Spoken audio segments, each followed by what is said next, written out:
며칠 동안에 윤석열 전 대통령 통화 내역을 입수했습니다. 경호처가 관리하는 비화폰 내역인데 지금부터 하나씩 전해드리겠습니다. 우선 윤 전 대통령 계엄 선포 직후 추경호 당시 국민의힘 원내대표, 당 중진인 나경원 의원에게 잇따라 전화를 걸었습니다. 계엄군이 국회에 들이닥치기까지 20여 분 정도가 남은 시점이었습니다. 지난해 12.3 비상계엄 전후 윤석열 전 대통령이 사용하던 경호처 명의 휴대전화의 통화 문자 내역을 일부 확보했습니다.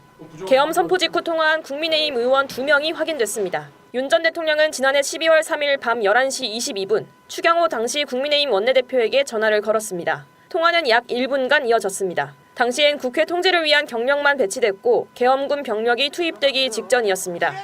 윤 전 대통령과의 통화 10분 뒤인 11시 33분 추 전 원내대표는 의총 장소를 여의도 당사에서 다시 국회 예결위장으로 변경했습니다.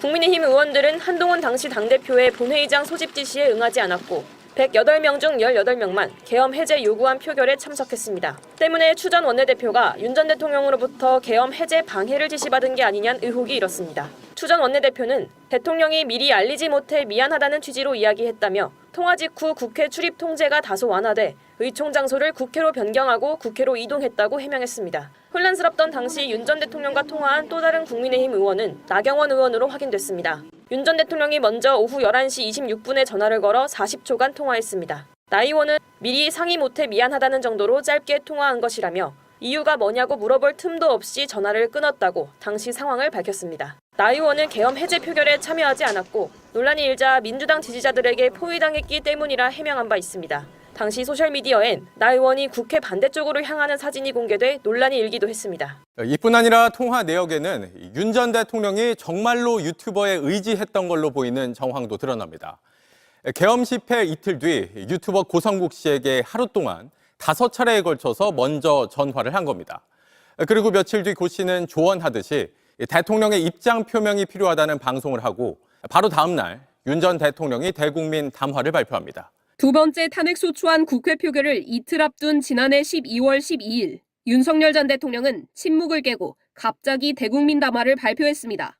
즐겨본다고 알려진 극우 유튜버 고성국 씨가 입장 표명을 촉구한 바로 다음 날이었습니다. 우리는 대통령의 설명을 직접 듣고 싶다. 이날 대국민 담화 내용은 이 유튜브에 나오는 주장들을 그대로 따온 거나 마찬가지였다는 평가가 있었습니다.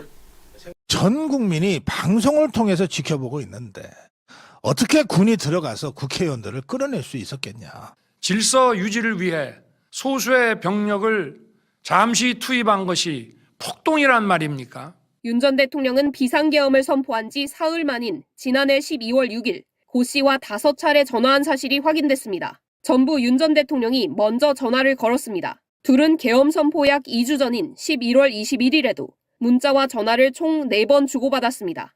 고 씨는 지난 총선에서 여당이 패한 뒤부터 부정선거 의혹을 거듭 제기해온 인물 중 하나입니다.